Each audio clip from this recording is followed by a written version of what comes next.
Welcome to the Crawford Family Forum in Southern California Public Radio. If you're joining us by live stream, may your buffers remain full.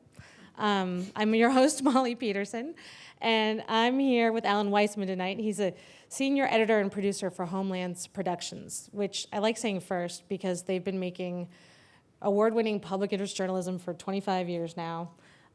They take on these complex issues that require patience and a depth of focus, and that's really hard to do. You don't get that a lot in the world. So I'd like to celebrate that whenever we can. They did a project called Food for 9 Billion most recently. That was a radio, television, everywhere you looked, it was everywhere. And it's no accident that Alan works at a place like Homeland. He's got a career that stretches back as long as I've been thinking I'm about. older than you, Molly. Thinking That's about what you're stuff. trying to say. I like when somebody's a little older than me now because I'm old. Career longer than my life. And I find his work just emotionally gripping and memorable. And I really, really enjoyed The World Without Us, which is his book that came out in 2007, which we have out there. We were talking about New York and its terrible fate. Angelinos can revel in that a little bit. And we're here tonight to talk about Countdown, our last best hope for a future on Earth. And thank you for being here. It's really a pleasure. Thank you so much to KPCC for inviting me into the Crawford Family Forum. I just want to say one thing about The World Without Us, because some people here haven't read that book. I really wrote it because I want a world with us. The idea of that book was to theoretically remove us from the planet and see what happens next. I bear no malice towards New York, but it turns out that every city without human maintenance, when given the opportunity, nature will invade, nature will take over, nature will bury our scars, our mistakes, our traces. And my hope was that people would see how swiftly nature can recover from something as brutal as the extinction that we are perpetrating right now, as it has in past times, in geologic time, and then ask themselves, well, wow, that's so beautiful. Isn't there some way that we can add ourselves back to this picture, only in a harmonious balance with the rest of nature instead of what has become Mortal Kombat?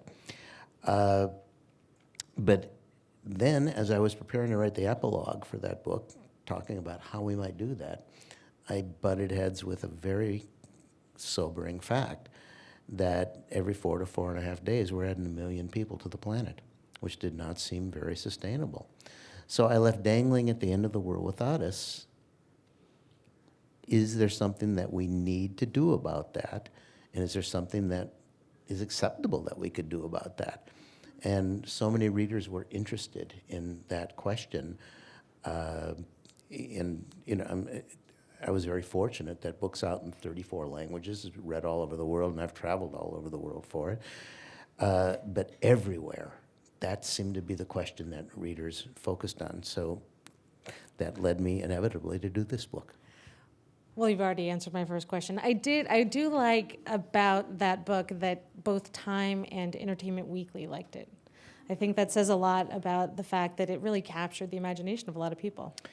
And I was very grateful for that, just because as a journalist, my job is not just to write to people who already know the stuff that I am concerned about. I need to reach as wide an audience as possible. So Entertainment Weekly did me an enormous favor, as did Time.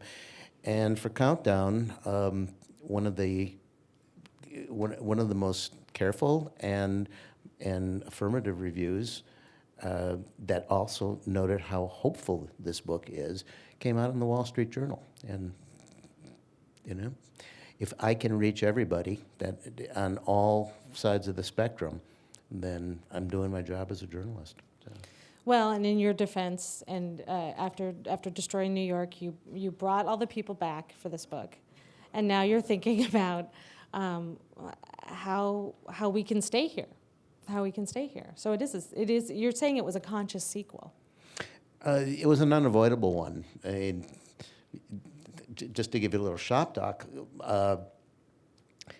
when you have a bestseller that's out in that many languages, you're poised to do another book. And my agent kept saying,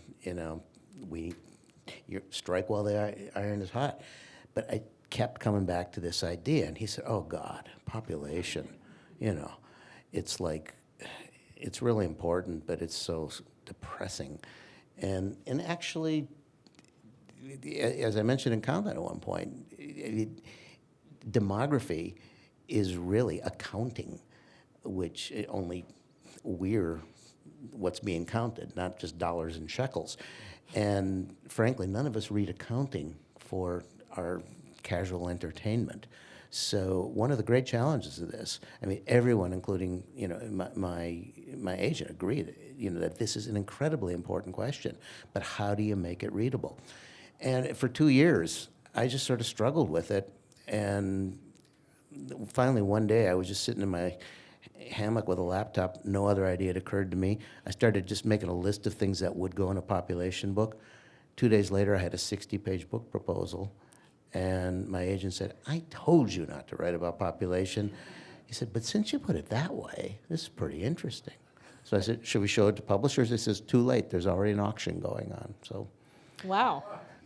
well, That's a tale that people need to be writing down at home. well, fortunately, because of that, someone was, I received an advance that was big enough to finance what became by far the biggest research project in my life. That 60-page book proposal, that might sound impressive, but I had no idea what this thing was really going to entail.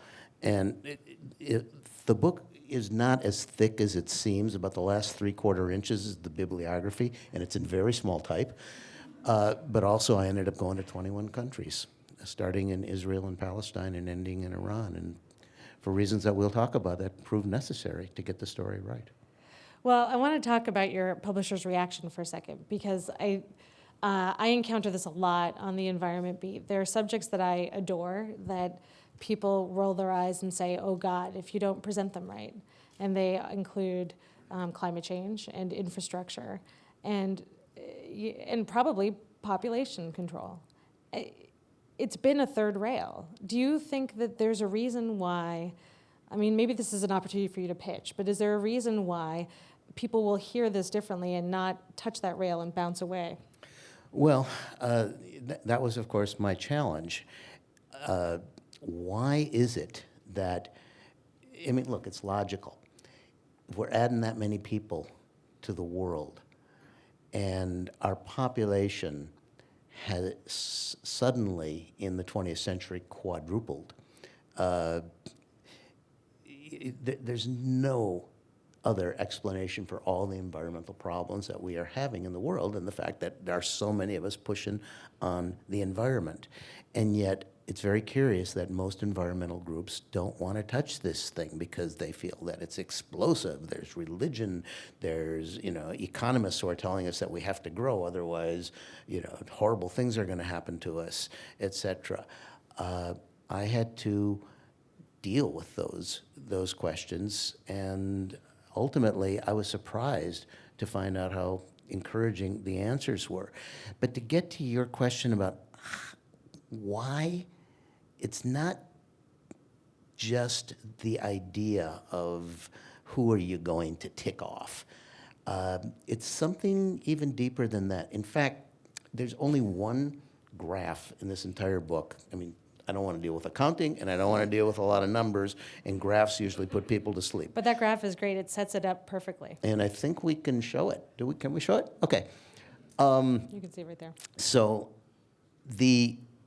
as you can see, human population for, I mean, that only goes back to 4,000 BC, but for 95+% of our history as Homo sapiens, we were almost a flat line because people died as fast as they were being born. I mean, the majority of babies didn't make it to their 5th birthday, and the human life expectancy was 40 years. And then it started to creep up right around the turn of the 19th century, starting with a a vaccine for smallpox, which used to knock us off by the billions every year. And then we crept up over 1 billion. Interestingly, right around the same time that Jenner discovered the smallpox vaccine, an economist in England named Thomas Robert Malthus predicted that because food production is linear arithmetic and population is exponential, it multiplies, that the world was going to be doomed to a lot of misery because population growth was always going to surge ahead of food production. Well, we're going to get to that. In the 19th century came pasteurization of milk, discovery of antiseptics, hygiene in hospitals, more vaccines, and by the beginning of the 20th century, we had passed 1.5 billion. But then that's where that line starts to go straight up. And we're going to talk in a little bit about what happened in the 20th century. But what I want you to really understand is, looking at this graph, is that that vertical line, we were all born in that vertical line. What you're looking at there is, outside of some microbial blooms, the biggest and most abnormal population spurt in the history of biology. But it looks normal to us because where we were born, this is what we saw all around us: crowds, traffic, what I just dealt with on the Ventura Freeway getting over here. So one of the reasons is perception problem. It just seems normal to us.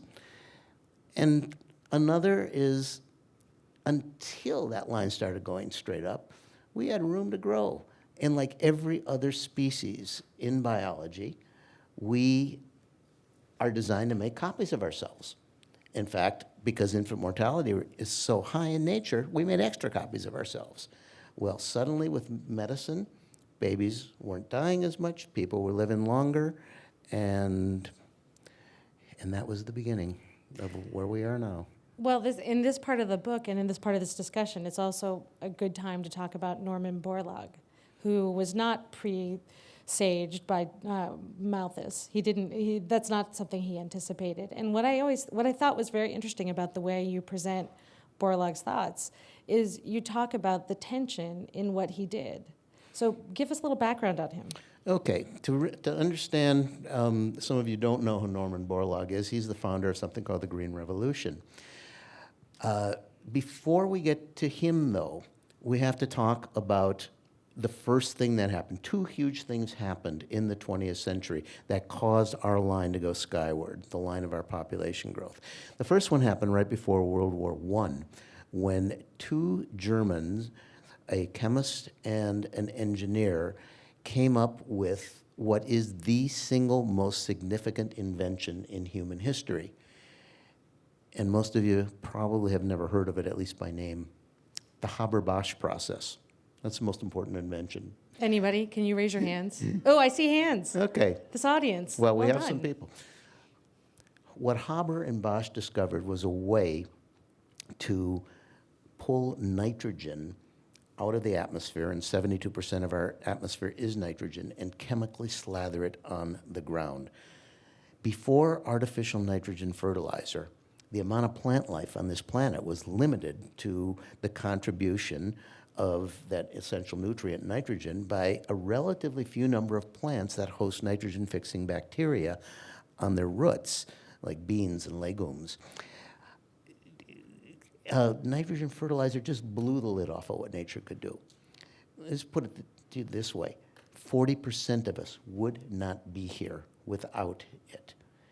It greatly increased the amount of plant life and therefore the amount of food, because that plant life that we're talking about is crops. We started using it to produce more rice, more wheat, more corn.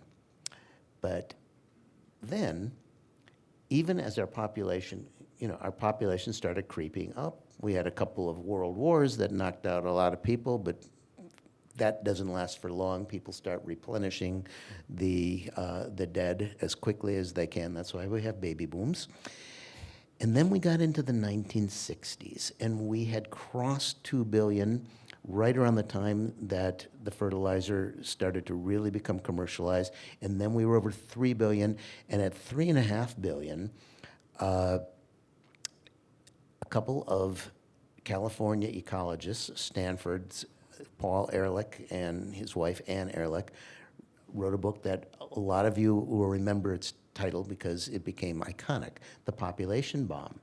And what they warned was that Malthus's predictions were about to come true because so many people have been born that particularly the poor countries of Asia and Africa were about to fall into famine. Unless, they said in their preface, an agricultural miracle took place. The Ehrlichs did not know at that time that one was brewing, and that was Dr. Norman Borlaug's Green Revolution. Borlaug was down in Mexico working with wheat varieties.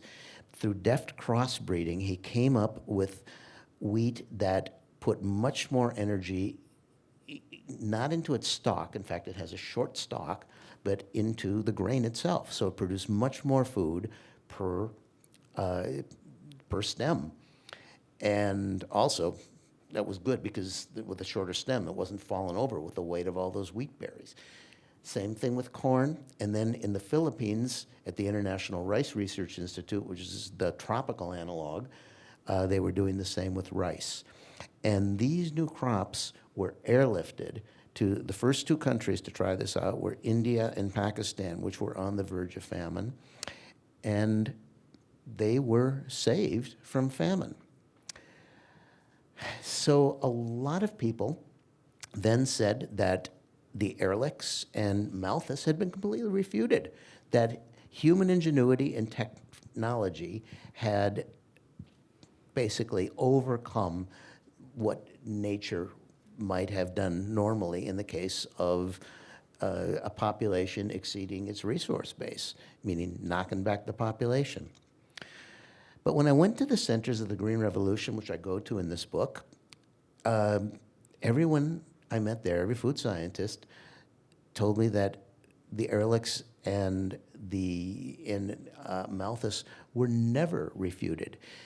They cited that when Dr. Norman Borlaug won the Nobel Peace Prize, as he's credited with saving more human lives than anyone in history, he did not congratulate us on having solved hunger. What he said was, we bought ourselves about a generation of time, because he understood the paradox of food.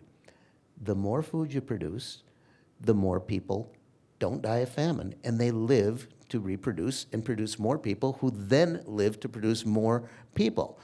And what he said was, unless, this is how he ended his speech, unless the forces of enhanced food production and population control, he used that word, which has now become kind of a dirty, loaded term, but he said, unless they join forces, then we are going to have an enormous problem in a generation or so, which happens to be where we are right now. And just to give you a couple of examples, India and Pakistan.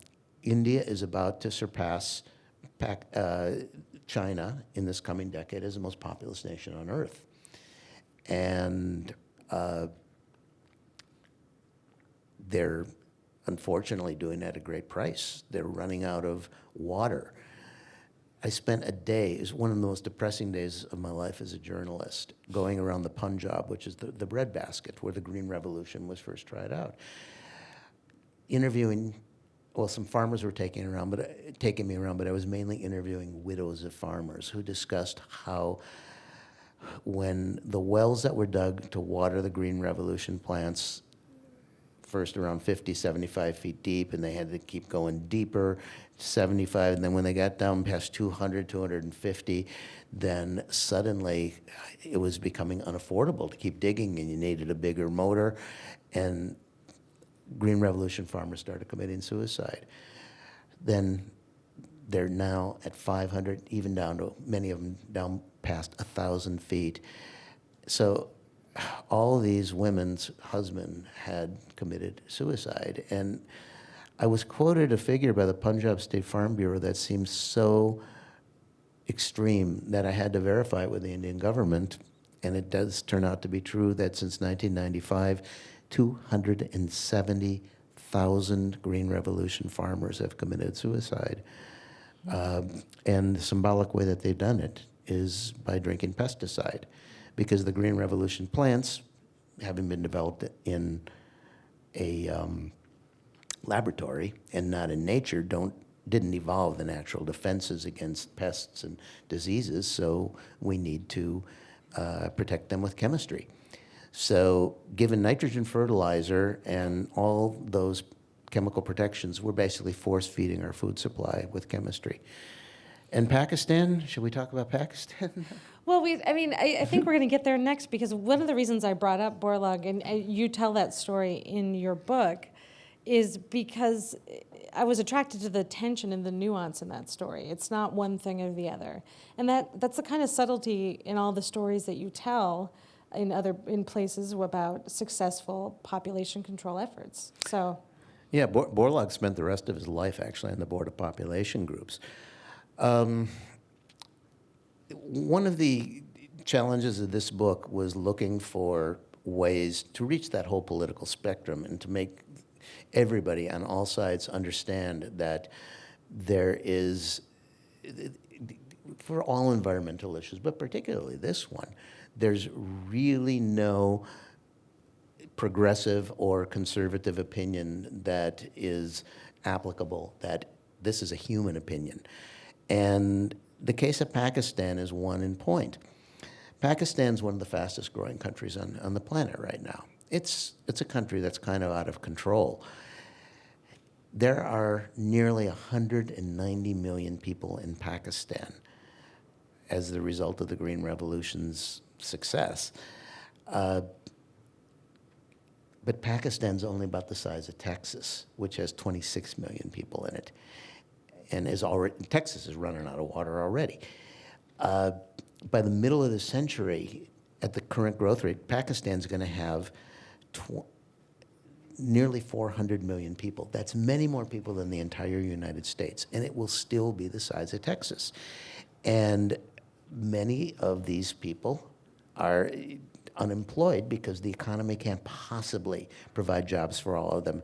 So you have a very significant percentage of angry, frustrated, unemployed, or underemployed young men. And as someone in Pakistan in family planning told me, they become exactly the kind of people that the United States fears that they're going to become. And the reason that I mentioned the thing about politics is that in the mid-1950s, General Dwight D. Eisenhower, the victorious Allied commander who had become president of the United States, appointed one of his generals from the war, William Draper, to study global security in the post-war era. And Draper came back to him 2 years later with the results of a commission that he'd formed. And Ike then announced to the nation that by far the biggest single threat to global security in the post-war era was going to be overpopulation. And Draper, like Norman Borlaug, spent the rest of his life dedicated to population issues. So we're talking about something that absolutely affects us on all levels, not just the environmental levels, but we need to talk about those too, I guess.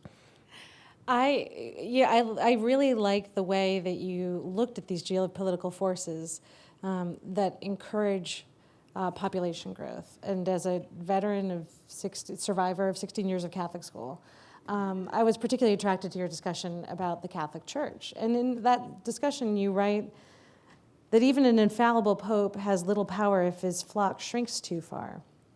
And he's not alone. You're not solely picking on the Catholic Church. This is a thing you attribute to the Middle East. You talk about Yasser Arafat. You talk about Israel. But I was interested in this connection between the size of a population and the strength of your political power.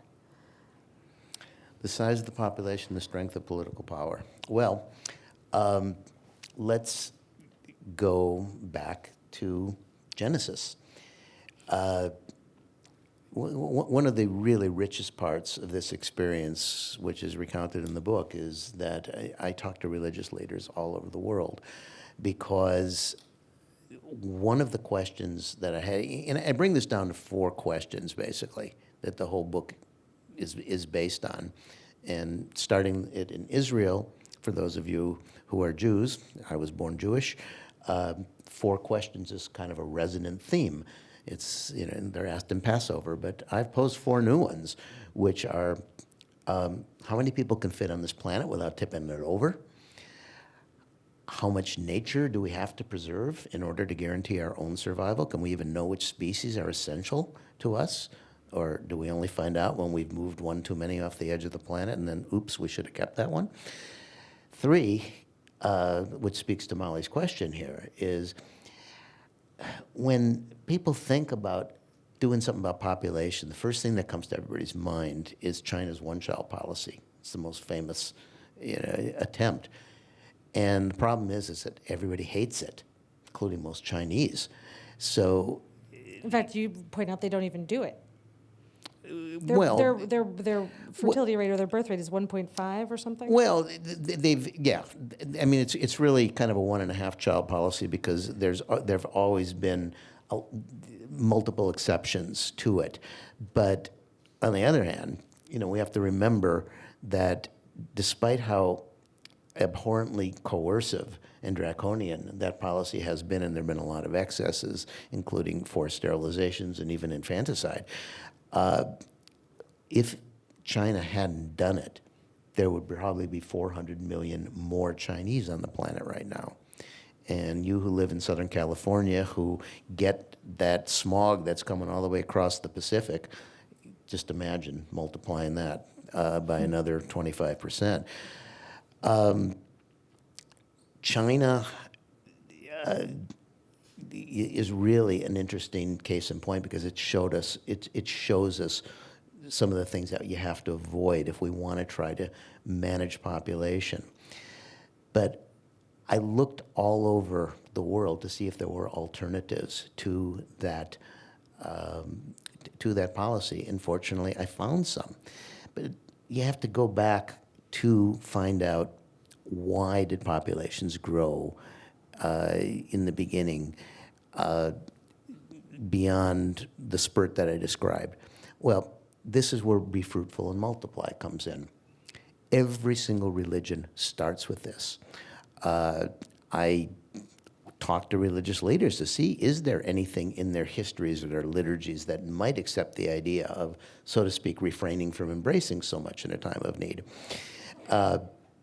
The reason for be fruitful and multiply, well, in Genesis, Abraham, Isaac, and Jacob, they're all polygamists for the same reason that the Mormons are later on. It's a strategy to build a mighty nation really quick by having a lot of children and outnumber the Canaanites or whoever next door. Your fear might usurp you.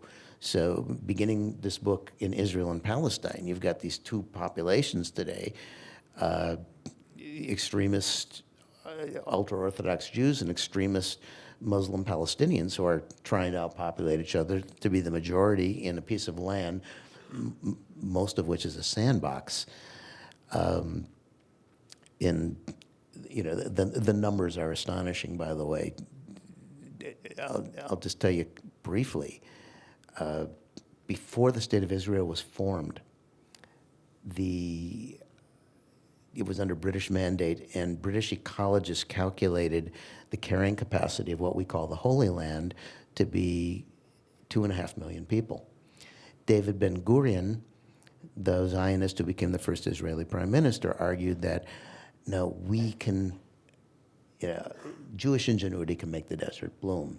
He was convinced that more than twice that. He said up 6 million could fit into Israel.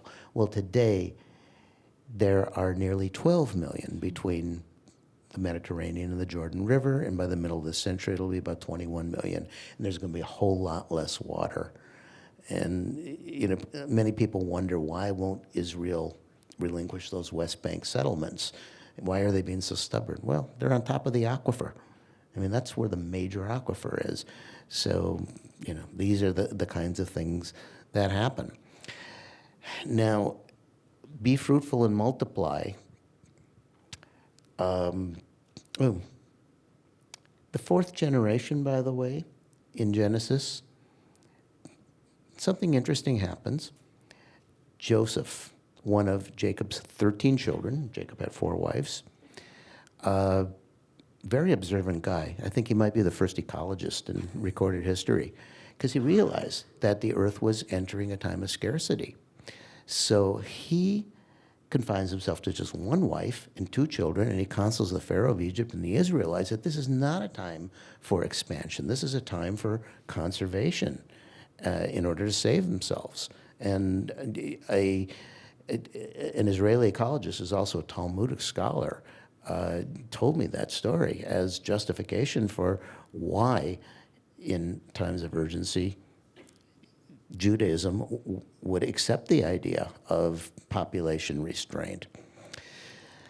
But then, did you want me to refer to the Catholic Church here? No, you don't have to. It's okay. You got onto something good, which is, and even better in a lot of ways, which is you were talking about an aquifer. Well, I will just tell people that in this book I do go to the Vatican, and I let some Vatican cardinals explain some rather surprising things. So. When you say rather surprising things, be a little more specific, I think. Now Well, we need that sentence. We're not going to leave you in suspense. Well, I went to the Vatican for a couple of reasons. One of them is the obvious one. But I'm not picking on any Catholics or on the Catholic religion, as Molly said. One of my great mentors in life is a Catholic priest, and he's also in the book in another portion. But I went to the Vatican to ask... It does behave like a government. Yeah. To ask why the Vatican insists that populations continue to rise. And the reason turns out to be something that the Vatican doesn't like to talk about. In the middle of the 19th century, the Vatican used to be a middle-sized European country. It was called the Papal States then. But there was a populist uprising, and they lost most of their territory. Down to being what today is the smallest country in the world. It's 110 acres. Population about 1,000. Most of them, nearly all of them, men. Now that doesn't sound like a very powerful country. So they needed to come up with something powerful really fast.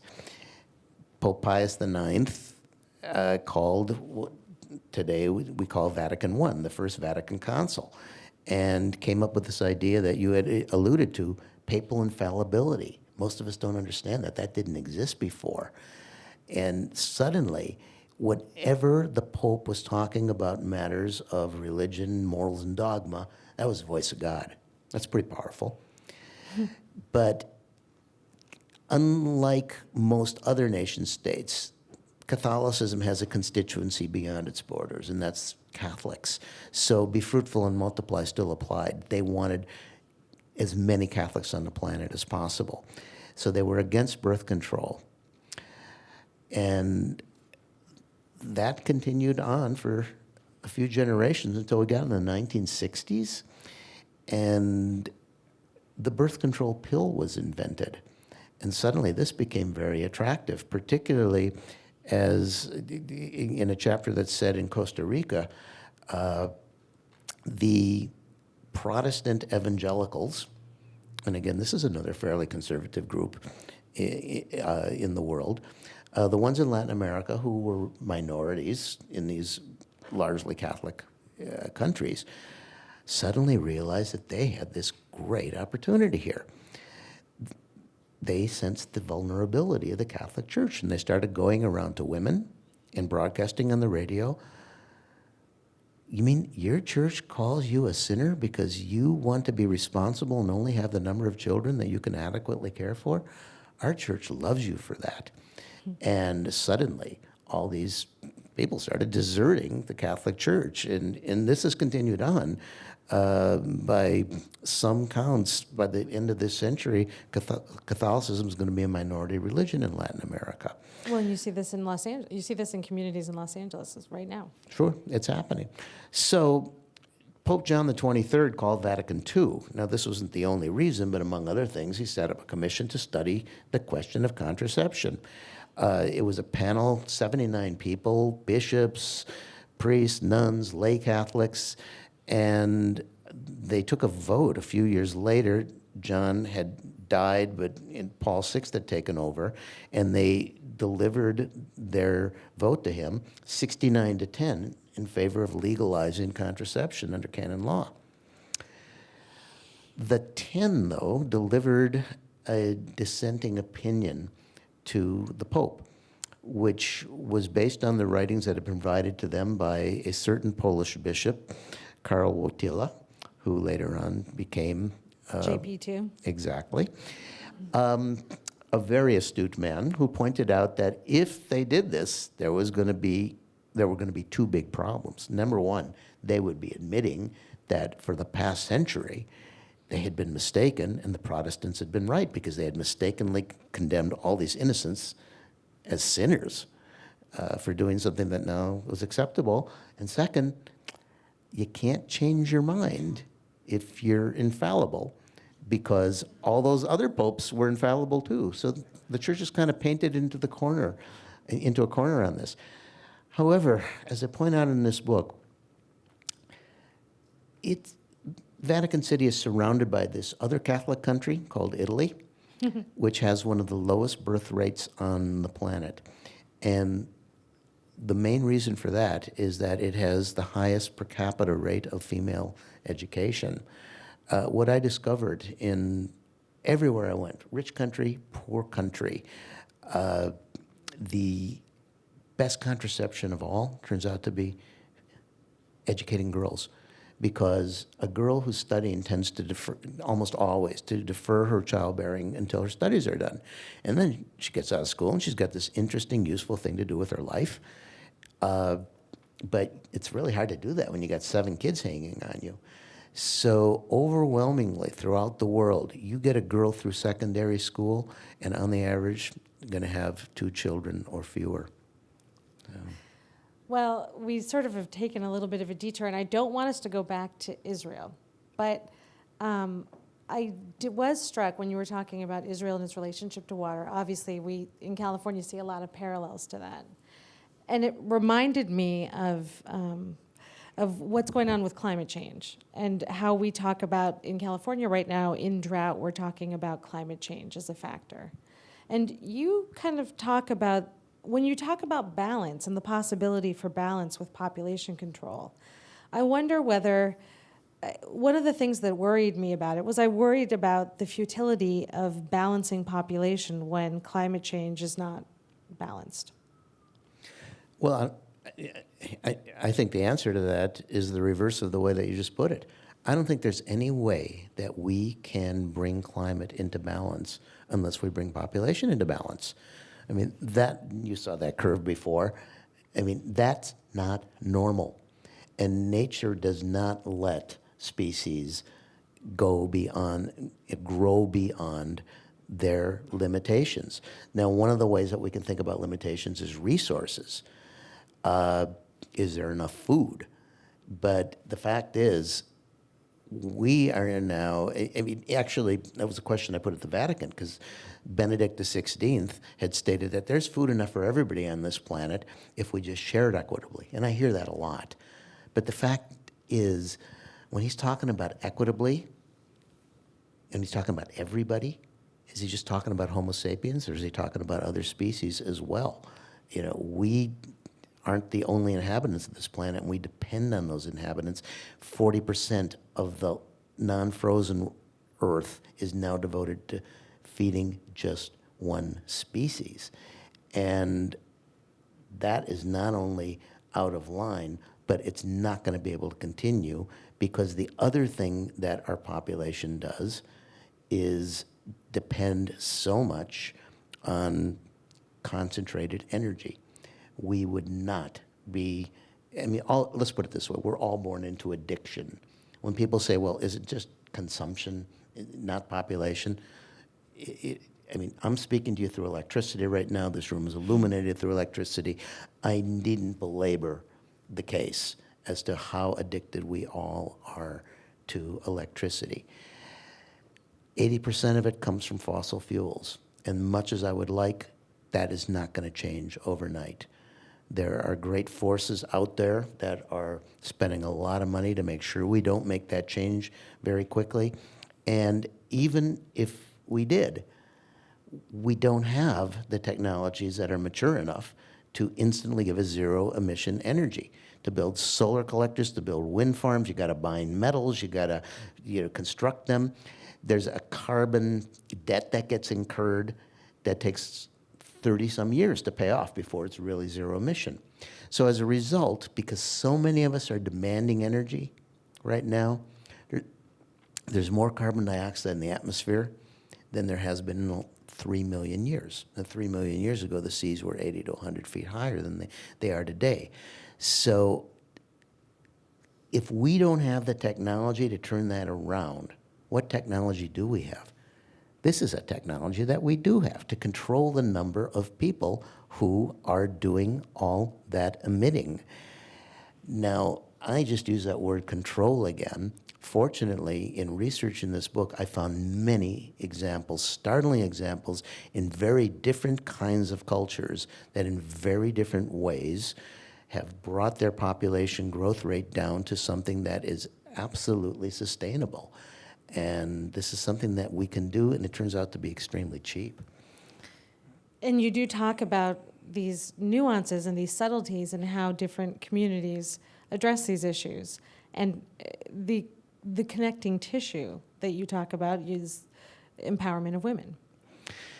Yeah, let me give you a couple of examples. Very different cultures. In 1979, Iran had its Islamic Revolution, and a few months later it was attacked by Iraq. Saddam Hussein had his eyes on this oil-rich province on the border, just as he would invade Kuwait later on, and he figured, they've just overthrown centuries of a dynasty, they're disorganized, it's going to be easy pickings. Plus, Saddam Hussein then had the backing of NATO.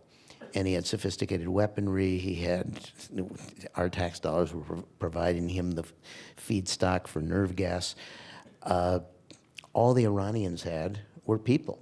So the Ayatollah Khomeini asked every Iranian woman to do her patriotic duty and get pregnant to help build a 20 million man army to fight off the invaders. And during the subsequent 8 years that war lasted, Iran had probably the highest birth rate in human history. For those of you who know numbers, like 4.2% annually. When the war ended, the economist who was head of planning and budget, and interestingly, some of the most effective family planning programs that I have discovered everywhere in the world, the visionary behind them were economists who, unlike the pro-growth economists, realized that too much of a good thing is too much. He went to the Ayatollah and said, we're going to have a big problem because all these kids who were born during our wartime baby boom, when they grow up, there's going to be way too many of them for us to employ. In fact, they were going to be like Pakistan is. So he said, if we don't want a destabilized country, we need to institute family planning. And the Ayatollah gave his blessing. He died. The next Ayatollah, who's the one in power today, one of his first acts was to issue a fatwa saying that there's nothing in the Quran that says as he put it, if wisdom dictates you have the number of children that you can care for adequately, there's nothing that prohibits the use of any kind of birth control from withdrawal all the way up to operations. A very devout Muslim woman, an OBGYN who you meet in the book, I met her in Tehran, told me what it was like being on the horseback brigades of surgeons that would go to the farthest villages all over Iran, bringing everything from condoms to tools to perform vasectomies and tubal ligations. And it was all voluntary. Everybody was told you can have the number of children you want. The only thing that was obligatory was premarital counseling, either in a mosque or in a health center. This, by the way, is not a bad idea for anybody. Among other things, they learned in those classes, how much does it cost to raise, feed, clothe, and educate a child? Well, people got that message. And fourth, as I stated earlier, they encouraged girls to study. Today in Iran, 60% of university students are female, and Iran came down to replacement rate. That's two people having two children, essentially replacing themselves so population doesn't grow. They did that a year faster than China's one-child policy. Another quite different example, but very culturally appropriate, was one that Molly and I were talking about before we came on the program, in our neighbor to the south, Mexico. Now, everybody in the United States knows that there has been great tension over migration. And in the 1970s, Mexico, through pressure from us, realized that they needed to do something about population because their population rate was growing. At the time, Mexico City was it was the biggest city in the world, and they had one of the fastest growing populations. One of my previous books, La Frontera, some of you people know, is about the US-Mexico border. I calculated that if Mexico hadn't started family planning in the 1970s, by the end of this century, there'd be 1 billion Mexicans. And guess where most of them would be? So Mexico implemented a two-pronged program. One was they brought birth control pills, et cetera, just like Iran did, to health centers everywhere. But they also made it known that they were bringing vaccines.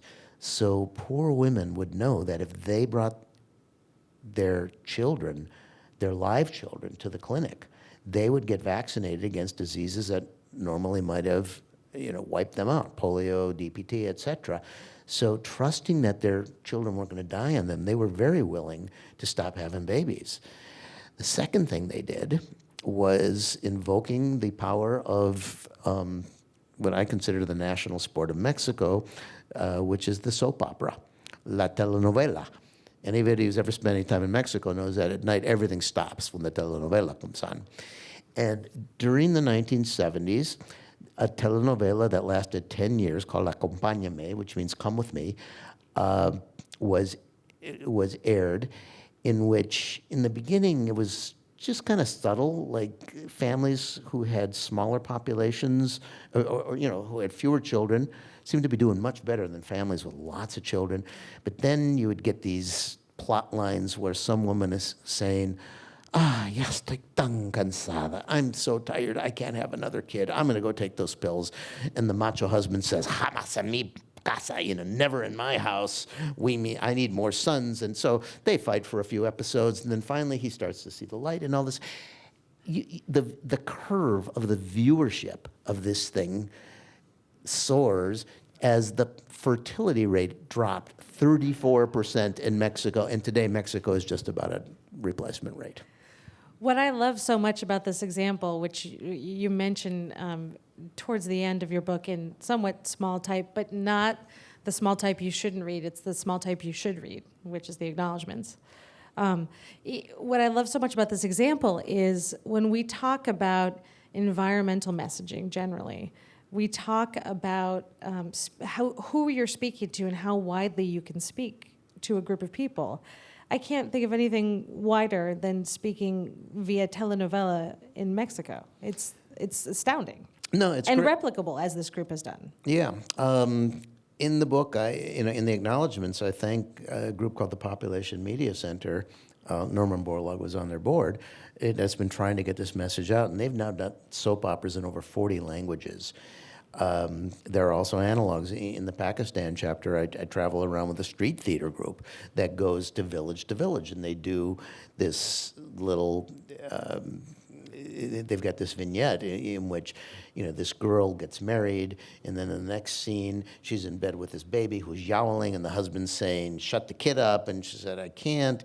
He's sick," and he says, "You gotta shut him up," and she says, "No, I'm sick too because I'm pregnant again," and then, so the neighbors come in and said, "Why didn't you space your birth?" And then the mother-in-law comes and says, "What are you talking about spacing births? You won't need to give my son more sons." And then once the audience starts really murmuring, and it's all these very conservative women in hijabs, and suddenly action freezes, and the guy playing the husband turns around and said, "So what's the problem here?" And all these hands go up, and the woman says, "She should be spacing. She got married too young." And then another woman says, "It's the mother-in-law." And everybody stands up and screams, "Yes, the mother-in-law.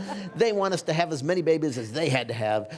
And so they said, "So what should happen?" They said, "Well, family planning. But a family planning clinic is too far away. We can't do that." And then suddenly the actors stand up and they pull off their costumes and they reveal themselves to be doctors and nurses, and they say, "Nope, the clinic's right here." And the line just forms. That's fantastic. Hey, it makes me wonder whether in your extensive travels or even here in the United States, you're aware of or you've encountered popular culture that reinforces an opposite message, if not intentionally, then accidentally. In other words, these programs are combating things that are in the popular culture, in the currents of how people talk to each other. Well, if you mean the opposite method, you mean encouraging population growth? Yeah, like, for example, when I was a kid, I grew up watching 8 is Enough. Well, look, the groups that love large families, oftentimes they are related to pro-growth economics, which is a very difficult topic. And that was the fourth question, by the way. Turns out that the sustainable number of human beings on this planet is fewer than the 11 billion that we are supposedly headed to by the end of this century, though I don't think we're going to get there, or the 7.2 billion that we're already at.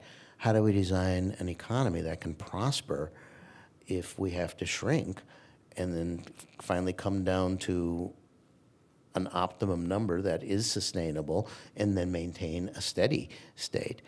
And pro-growth economists are always advocating bigger populations because they say, well, we're going to have, if fewer babies are born, we're going to have fewer people paying into the welfare rolls, and there's going to be all these senior citizens to take care of, and this is, that's just going to, it's going to be impossible. Well, there's a few things that they're not telling you about there. Number one, it's true that will happen for a while. In my book, I go to Japan, which has the first shrinking population in the developed world because they had to cut off their baby boom after World War II because they had lost the war. They were in economic ruins. People were starving. Pregnant women were throwing themselves in front of trains. So they legalized abortion just before 1950. This is before the pill, of course, in order to stop that kind of carnage. And as a result, there's a much smaller generation now that is taking the place of that last large generation that was born before World War II. Some of you remember that Japan started that war because it was overpopulated. They needed to expand into Manchuria. They couldn't support themselves. Well, a lot of Japanese economists are terrified by the fact that there are fewer young people to pay into the welfare rolls.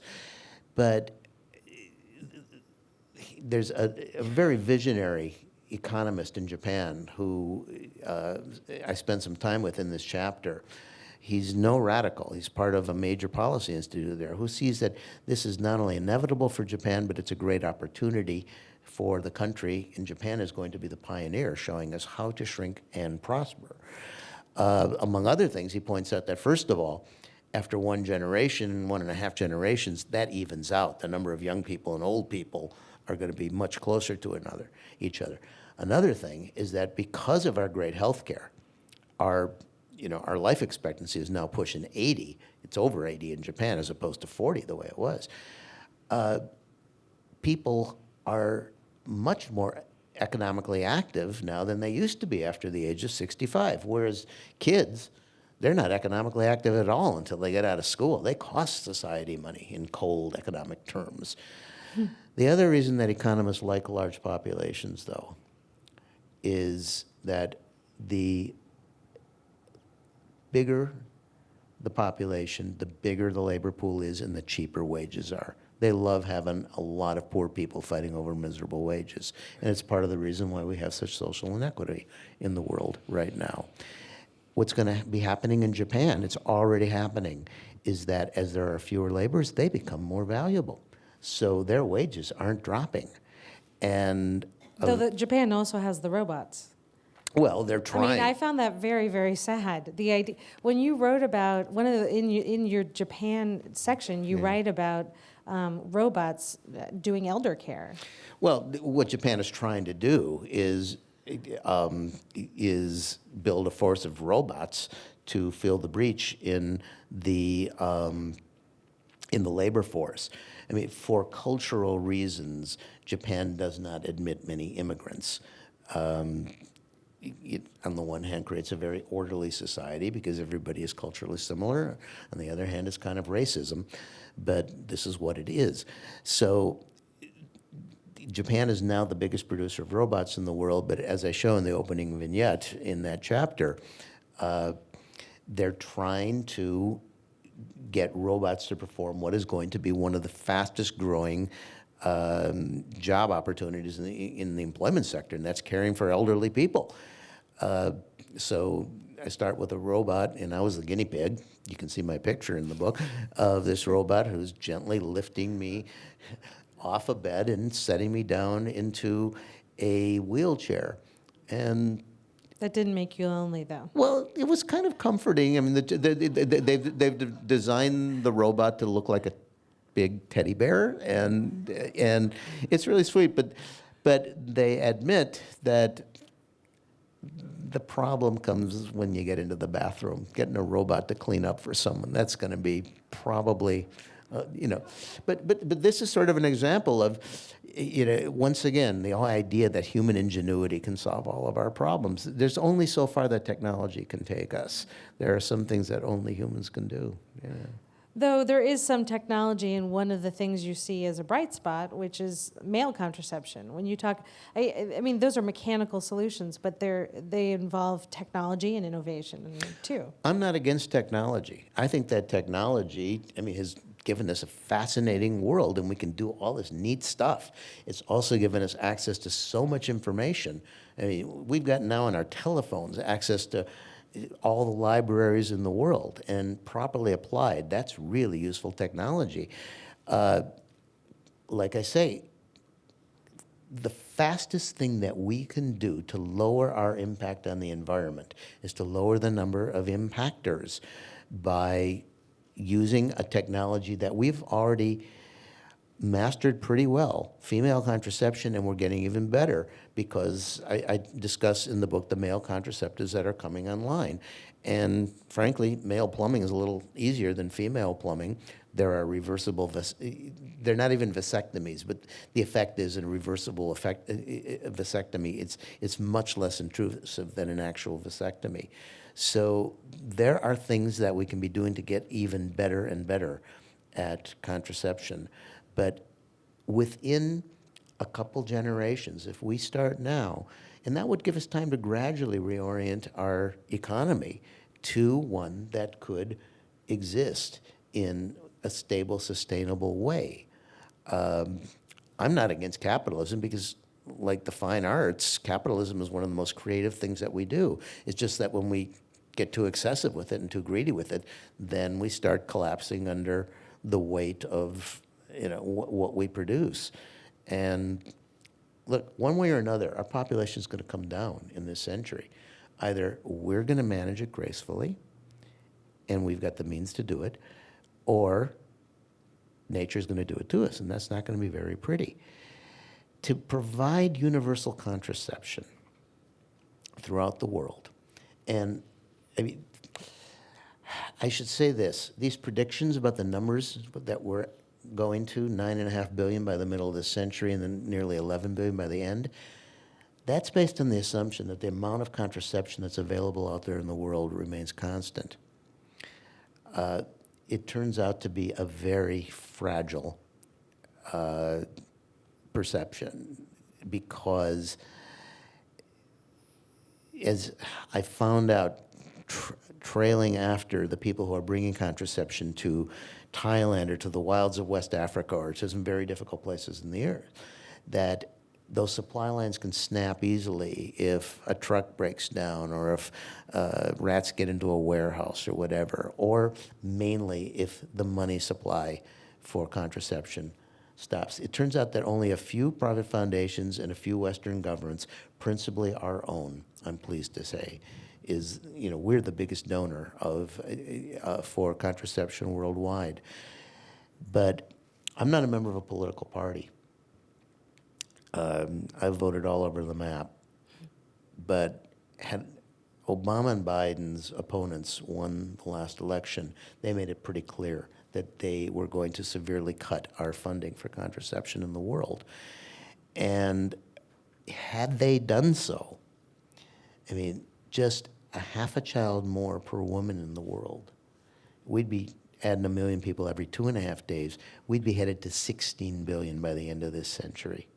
But if we provided it universally, and it would be so cheap, the amount of money that we're talking about is a little over $8 billion annually. That's more than we were spending, or that's the same as we were spending per month in Afghanistan and Iraq during most of the past decade. A half a child fewer per woman, and we would be headed back down to 6 billion by the end of the century, or even lower. One demographics institute has calculated that if female education were universally available today, by the middle of the century, there'd be 1 billion fewer of us on this planet. I have one more question, and then I want to open this up to the audience. When you talk about these geopolitical issues, what I'm struck by is how intensely personal some of these decisions feel to people. When they talk about how they organize themselves with their faith, when they talk about decisions they make about what they do in the bedroom, these are things that that are so emotional and seem that people aren't very good reporters of, even when they want to be. And I was wondering whether, after all this travel that you've done, whether there's something that you feel like could be said to any person that is universal on this planet, that's a great argument for assuaging that kind of ineffable part of us. Sure. Because we're designed to make copies of ourselves. Any suggestion that we have to put limitations on doing something, doing what comes naturally, that feels unnatural. But, as Joseph pointed out to the Pharaoh, we're in a time where we're faced with very, very severe limits. We can't keep packing the atmosphere with more insulation, because the excess is also getting absorbed by the seas, and it's changing marine chemistry in a way that is unprecedented. Our food chain, our whole evolution begins in the sea. We can't keep doing that to ourselves. The idea of limiting our numbers becomes more palatable when you realize that it's okay to have two, because population doesn't grow. In all these countries where I went to, where population has come down to near or below replacement rate, and that's over half the countries in the world now, which is very, very encouraging. In most cases, except for China, these have not been coercive programs. One was tried briefly in in India with forced sterilization, but that brought down the government, and that ended. And there's a great example in India, in Kerala province, about how just educating women, 100% literacy rate, brought them down to below replacement, the first case of that in all of South Asia. if people feel that they can have 2 children, then a lot of them are still going to have only one. And anything below 2, population shrinks. Anything above 2, population rises. But as we mentioned before, there's just something beautiful about large families. A lot of us have seen them in our lives, and a lot of people just want to have them. And I tell people, go ahead and have them. In the town where I live in Western Massachusetts, one of the best and happiest families I know has 9 kids. 2 of them are biological, 7 of them are adopted. You know, one resource that we are not running out on this planet is children who need a home. And it's really an easy way to deal with the urge of, to have a large family. Then there's that other issue that gets conflated with contraception, unfortunately, because they're really 2 different things, and that's the issue of abortion. We see these movements, particularly in our southern states right now, of trying to control women's or to limit women's access to contraception because it would lead to abortion, or it would be in a clinic that also counsels or offers abortion. Well, here's the facts on this one. Every country in the world has abortion. Even in countries where it's illegal, there's abortion. Pakistan, abortion is punishable by death, and there are an estimated 400,000 abortions a year there. And they're not nice abortions, obviously, because they're illegal. Worldwide, 40 million abortions a year. 3 different demographic institutes have all calculated that if contraception were universally available, that number would drop to 14 million abortions a year. Now, that's still a lot of abortion if you don't like abortion, but that's 36 million fewer abortions a year. That's the best anti-abortion program that I've ever heard of. Just make contraception available. The great thing that I discovered is that you don't need a government going into your bedroom and telling you how many babies you can have. You simply give people the choice by giving them access to contraception. Let them make the decisions for themselves. And that is one of the fundamental precepts of libertarianism. Let people decide for themselves. No government policy. Italy did not have a government policy. Those women decided for themselves.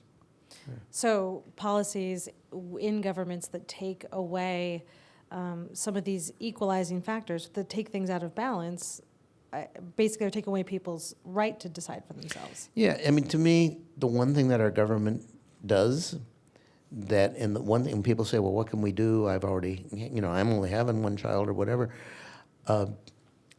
Keep the funding for contraception in the U.S. budget.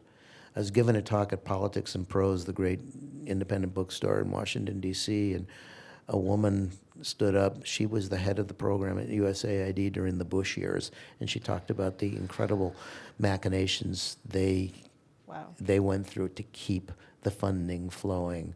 A lot of it was taken away. Obama has reinstated a lot of it.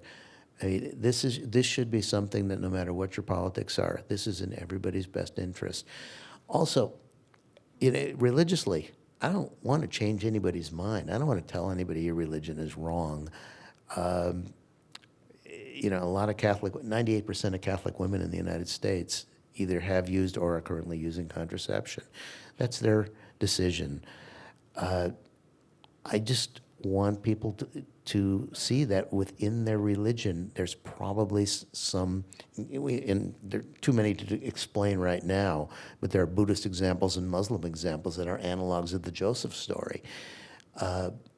Without changing anybody's mind, I think that everybody can see that it's in their best interest to have the number of kids that they can take care of. And today, more of us live in cities. You don't need all those farmhands, and you're living in a closed space. Where are you going to put 7 kids? So, this is a no-brainer. This is a good argument, actually, for the bibliography in the back of this book, which is more extensive than you see in a lot of books. There's a lot of great references in the back of this book, and actually in the back of your other book as well. Let's get some questions from the audience. Janice is back there, and she will see you with your hand up. It would be great if when you stand up, if you could just say your name and identify yourself, where you're from. You don't need to tell me how many children you got. unless you're super proud about it. Thank you for your presentation. I'm Gary Polakovic. I live in Eagle Rock, which is nearby. You talked about some of the countries that have real progress in population control, and the United States is a country that is actually growing fairly rapidly. It's quite large now, and we're in California, the biggest state and a very fast-growing state. Do you know some of the states here in the U.S. that actually have progressive programs like you're talking about, and how they might work, and what would that mean for a state like this? Well, population is growing in the United States largely because of immigration, and that has raised some really difficult questions that sometimes get anti-immigration policies intertwined with environmental imperatives of not exceeding limits, which is really a false connection. But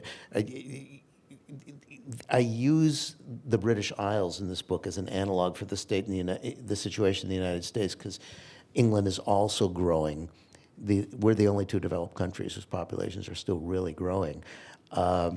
And also because of immigration. And I start out that chapter with the deputy director of one of these far-right nationalist countries who's trying to tell all the people who aren't the real Britons, mainly Muslims, to go back to where they came from. To me, it doesn't matter where people are, because wherever you are on the planet, you need food, so they're part of that 40% of the earth that's being taken up to feed us. And you're burning firewood. I go to some of the poorest cities in the world for this book, and I don't know how they do it, but poor people are getting a hold of cell phones now if they live in cities. They may be pirating the electricity, but they're plugging in their chargers every night, the same as you and me, and that's setting more carbon dioxide up the air. So here in the United States, our growth we try to limit our borders, but a lot of immigrants get in. Fortunately, just as I show in England and other parts of Europe, that they may come from cultures that were rural, they traditionally had large families, but once they get here and the kids get into school, that birth rate starts dropping rather rapidly. And by the way, when we were talking about soap operas, just as I was finishing up this book, that same group, Population Media Center, was in the process of producing, which is now available on, I think, Hulu, a TV program called East Los High, which is devoted to the Latino immigration, the Latino population of Los Angeles, where you get a lot of high school girls, and the plots are, there's the popular boy and there's the popular girl, and it's very well written stuff. But ultimately, the decision of, wow, do I want to get pregnant at 16 becomes a plot point, and this is a progressive thing happening right here in California that is going to help turn that tide and that transition between the immigrant population and the population of kids who are growing up as North Americans here, who realize that having more than 2 kids is going to be problematic for them. I live in the state of Massachusetts. Contraception, because of Romney Care, is widely available. And and that's kind of what I prescribe. Who's next? Thanks. We have a question over here. Hi, my name is Don Fast. I'm from Playa del Rey. When I came back from the Peace Corps about 40-some years ago, I think the population was 3.5 billion. Now it's 7 something. It's kind of scary, and it seems like we're moving into a society in the future, especially this next 50 years, whatever, where we have to share more. There's going to be less land, and et cetera. And I'm wondering how you look at economists. You hear it frequently talking about that we need more workers and they want more immigrants coming, no matter where it is, to take care, to provide the tax base, to take care of the people that are going to be retired on Social Security. et cetera. And your thing about ingenuity with Japan, certainly with the robots and everything to take care of older people. How do you? Is there anything whatever I missed? Economically speaking, is there a counter argument to less people, with their tax money trying to benefit the people that are a much larger or equal population of older people that aren't working? Look, it's a complex question, and I do have a chapter in this book that talks about the economics, and it's presaged earlier in the book where you meet one of the architects of China's one-child policy, who has now been called upon by the government to help design systems to take care of the older people while they have their elderly bubble, which is going to last for well, it's getting towards the end, and then as they pass on, then it's going to start to even out more. And they're talking about a system of old folks' homes, which are sort of like, in China they called them communes before, but I've seen some of these already cropping up in the United States, where some of the people who work in the old folks' homes are the youngest residents of it, who are still able enough to do a lot of the things to help take care of the people who need even more care, and so on, and so it goes. The transition to a smaller population isn't going to be simple, and it's going to cost some money, but every country, and this book is already coming out in 15 languages, and I've been touring in other countries and talking about it. And in every country, when I suggest that for a generation or so, our governments are going to have to dedicate some funds to helping to take care of senior citizens, probably funds that, if they think about what their government spends money on currently, they can think of some things that might be better allocated towards taking care of older people. Like a senator in Japan said to me, one of the things that happens as our population ages is that people are much less interested in defense spending and guns. They're much more interested in health care. And we're going to be achieving kind of a geriatric peace. Now, another, I mean, there's so many things that I could tell you about that we don't have time for here. But one interesting story that the visionary Japanese economist told me, Akihiko Matsutani, when I went to see him, it was shortly after Fukushima. And the air conditioning was off in all the buildings because Japan had stopped using nuclear power. Now, why had they been using nuclear power? Because to keep that high octane economy of theirs going, they had to put they had to produce energy in very increasingly more risky situations. In fact, while I was researching the book, my Japanese publisher asked me if I would agree to be interviewed by the biggest business magazine in Japan, Nikkei. And so I said, sure. And so a guy came to see me in my hotel, and he says to me, don't you think it's hysterical that people want to cut out all nuclear power in the wake of Fukushima? And I said, well, given that you're putting your nuclear plants either on top of seismic zones or on coastlines where they're exposed to typhoons and tsunamis, no, I wouldn't call that hysterical. And he said, yeah, but if production drops because of our energy supply, people are going to suffer even more. Isn't it hysterical not to take that into account? And I said, nah, and he kept rephrasing the question until the fourth time. He's hoping for a more satisfying answer. Before I could even phrase it for him, the hotel starts to shake because a tremor hits central Tokyo. And, so it was totally unnecessary for me to reply. But as Matsutani points out, he says, these same people in that magazine, they're talking about how they're going to rebuild all the fishing ports in infrastructure destroyed. And he said, our population is now shrinking. It's going to take 20 years to rebuild all that stuff. By then, we're going to have a quarter the number of fishermen. And it's going to be economically incredibly wasteful to do that rather than think about planning, what we are going to really need and what's going to be the best for our economy. This makes total sense to me, and frankly, it makes total sense to me right here, because whenever I tell that story, people like you snicker. You're like, oh, those Japanese putting their nuclear plants there. Well, what are we doing?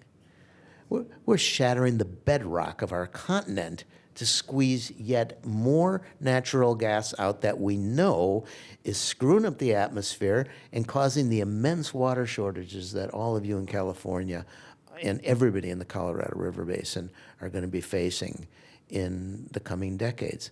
We can't keep doing this. I want to see if we can try some lightning round answers and lightning round questions so that I can address. I see a lot of hands out there, and I'm sorry we're not going to be able to get to everybody, but let's try to ask some quick questions and see if we can get some quick answers and reply.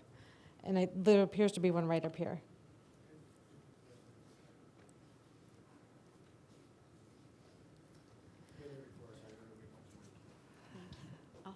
Okay. My name is Matt Boda, and I'm from Los Angeles, downtown LA. I just want to know what you have to say about the fact that I know this is futurist thinking, but in the future, to go to achieve starflight, the GDP of 54 billion people is going to be required. And I just wanted to read something quick that actually No. Yeah, Okay. we're doing lightning round. Just paraphrase it. Okay, so what do you have to say about us needing the gross domestic product of 54 billion people to get off of our planet, which that is supposedly inevitable? I'm going to go back to the Sky Matsutani again. Gross domestic product is not the best way to measure the health of an economy. For one, it doesn't measure what comes free, such as the resources that we pull out of the earth, and the atmosphere that we dump stuff into, or the waterways that we dump stuff into. And that turns out to be very, very costly if we're not taking care of them. But the interesting thing that he pointed out to me is that as population shrinks, GDP is definitely going to shrink, because you're talking about the gross, but per capita income isn't. Wages are going to stay the same because there are going to be fewer laborers.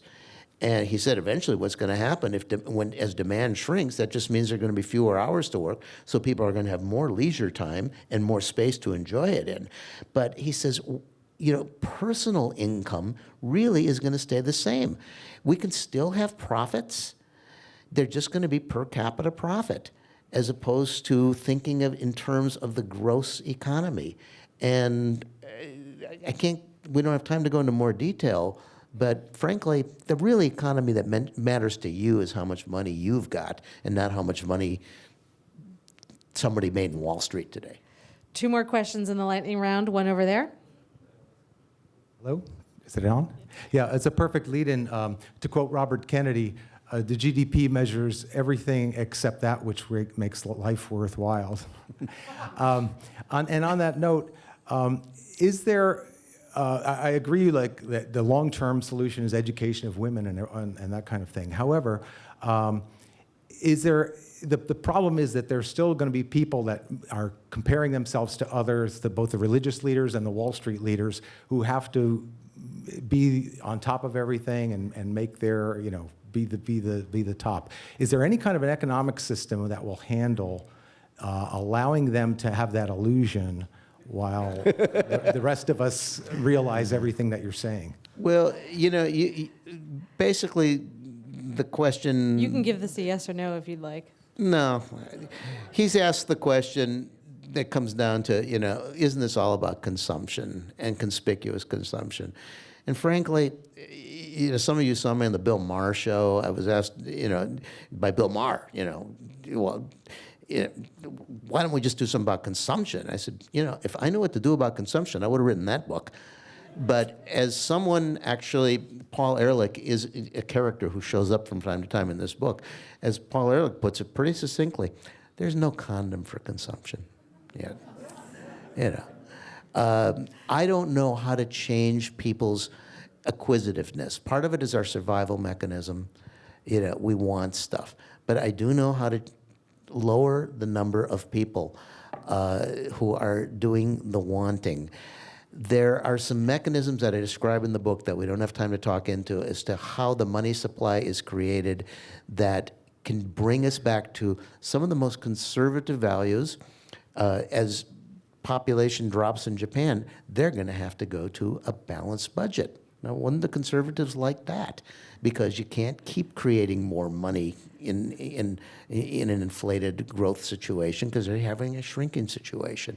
So some of these things are self-correcting, and there's more detail in the book. You might have to buy one. It's good that, I was going to say, it's good that we don't have time for the examples. And thank you for our last question of the night.